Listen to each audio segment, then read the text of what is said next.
up for us after COVID.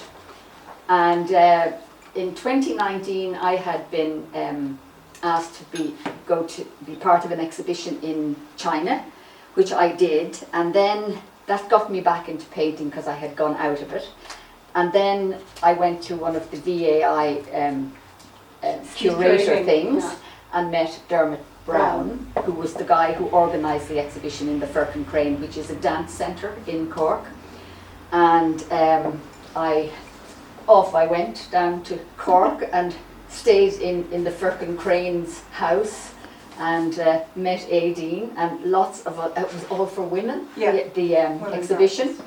And it was a fantastic event, wasn't it? And I think it was particularly fantastic because it was just after COVID, you know, and it was great. And then I've met up with Éadaoin a couple of times since. She showed at the Limerick Museum with Maurice Quillinan, who's an old friend of mine, and Éadaoin has worked with Maurice down in art form in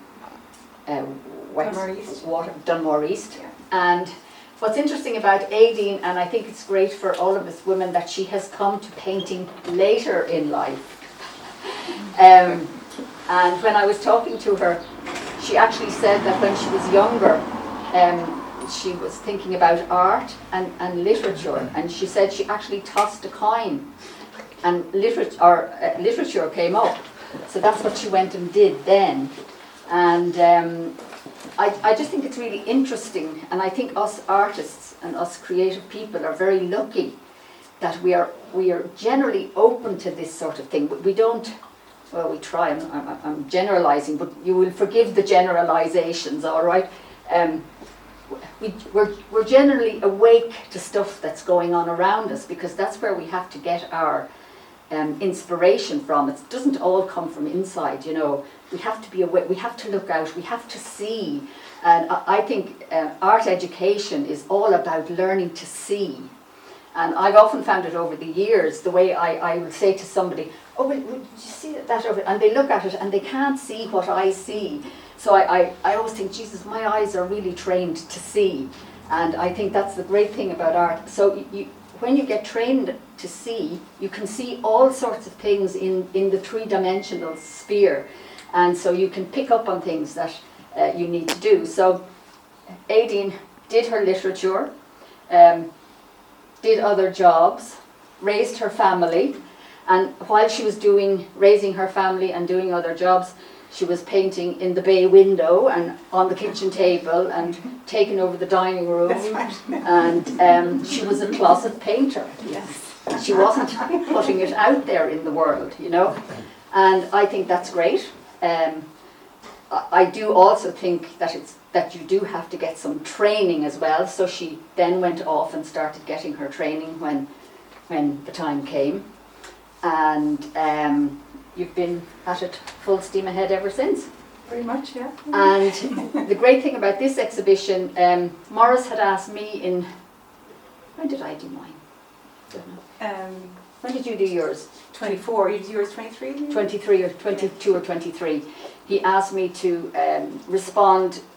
Maurice runs, there's a little gallery in the Limerick Museum. Now, it's not the Hunt Museum, and it's not the Limerick City Gallery. It's a gorgeous little old-fashioned museum that has this space at the back of it. That's not a great gallery, but it's a space. So Maurice had asked me to respond to something. First of all, I was doing it for poetry, because coming into COVID, he had a show going to America, and he was including me in it at the time. But as a writer, I write poetry as well, but then he ended up saying, getting me to do paintings as well.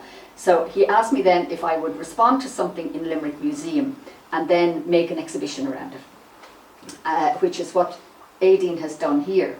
What I responded to were a couple of military medal ribbons, because I'm an abstract geometric painter. I am now because of those ribbons.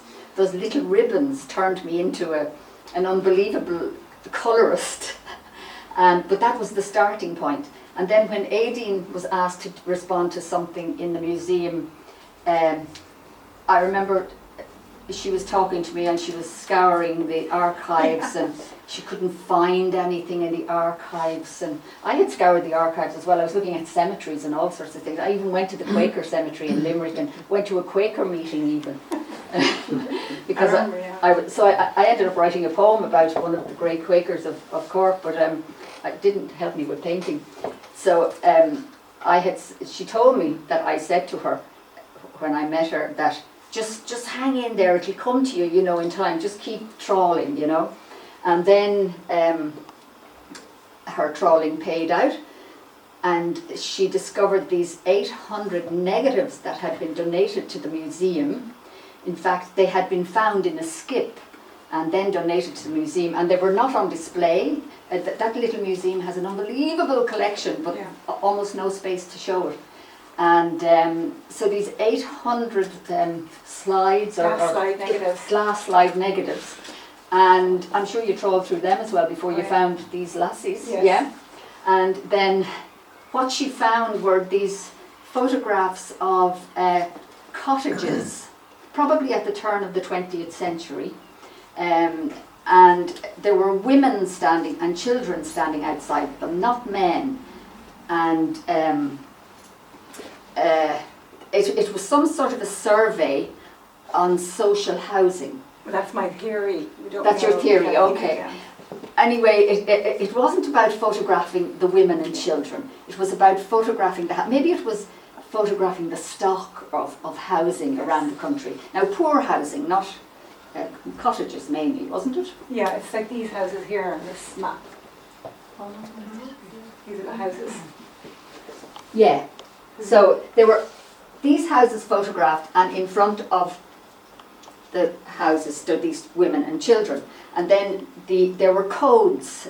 They were catalogued with codes, and all of they would say woman 1, 2 or whatever, woman unknown, child unknown, etc. So it was all woman unknown, woman unknown. Yes. So they didn't know who the people were. It was all about the structure. So this is what the outcome is.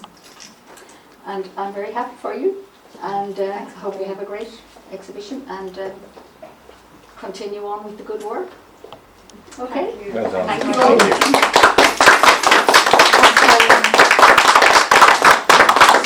Thanks so much, Pauline, for those kind words, and we had a great chat on the car on the way down. I can't believe you remembered so much. Thank you to everyone for coming. Thank you to Signal, an amazing team here in Signal who helped. Thank you to Morris and Limerick Museum for the original inspiration, and thanks so much to Sharon who helped me do a lot of time off on Monday to install the show so beautifully. Thank you very much. Well done.